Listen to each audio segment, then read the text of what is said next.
पैसे कहाँ गए? पैसे कहाँ गए? क्या बकवास कर रही है तू ये? तू घर से पैसे लेके भी आई थी? अरे तू पागल हो गई क्या? पूरे 50,000 रुपए थे वो। तेरे से एक काम बोला था, एक काम जैसे ठीक नहीं होता। नहीं भैया, मैं झूठ नहीं कह रही। मैं तो घर से निकल के सीधा कैब में होगी और कैब से सीधा यहाँ। फिर पैसे कहाँ गए?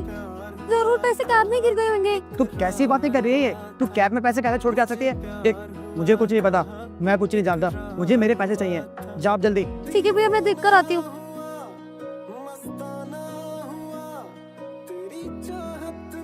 देखिए भैया, वो क्या है ना, ये जो पैसे है ना, वो गाड़ी से उतरते वक्त ना मुझसे गिर गए थे।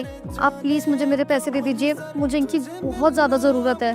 हाँ तो मैडम, मैं ये कब कह रहा हूँ कि ये पैसे मेरे हैं? ये पैसे तो आपके ही हैं। मैंने आपको आवाज़ भी लगाई थी, आपके पैसे गाड़ी में गिर गए थे। लेकिन मैडम, मेरे को आप एक बात बताइए, मैंने आपके साथ कब बदतमीजी की जो आपने मेरी कंप्लेन कर दी, मिसबिहेव की? मैंने तो आपसे प्यार से ही बात करी थी ना। सिर्फ मैंने आपसे इतना सा बोला था कि मेरे को मेरे टोल के पैसे दे दो, और आपने तो मेरे टोल के पैसे मुझे दिए नहीं, और ऊपर से मेरी कंप्लेन कर दी।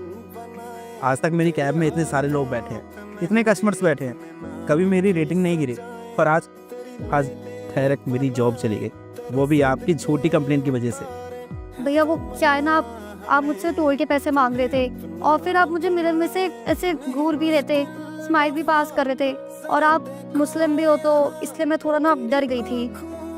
ये लीजिए मैडम अपने पैसे। और एक बात बताऊं मैडम आपको, अगर मैं मुसलमान हूँ ना, तो इसका मतलब ये नहीं है कि मेरा नज़रिया गलत है। हर मुसलमान एक जैसा नहीं होता।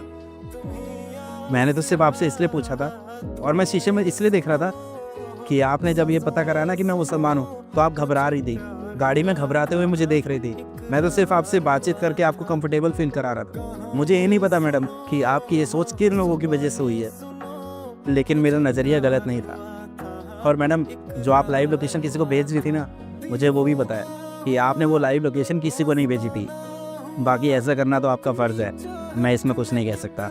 और मैडम, आपको एक बात और बताना चाहता हूँ कि कभी किसी को ना उसके धर्म से जज नहीं करना चाहिए।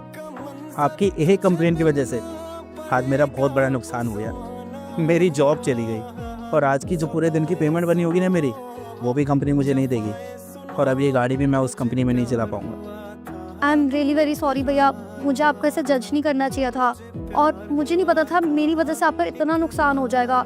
मैं कंपनी में से अपनी कंप्लेंट वापस ले लूँगी। और हाँ, एक मिनट, ये लीजिए आपके टोल के पैसे। अरे नहीं मैडम, अब जब ये मैं कैब ही नहीं चला सकता तो ये पैसे किस काम के?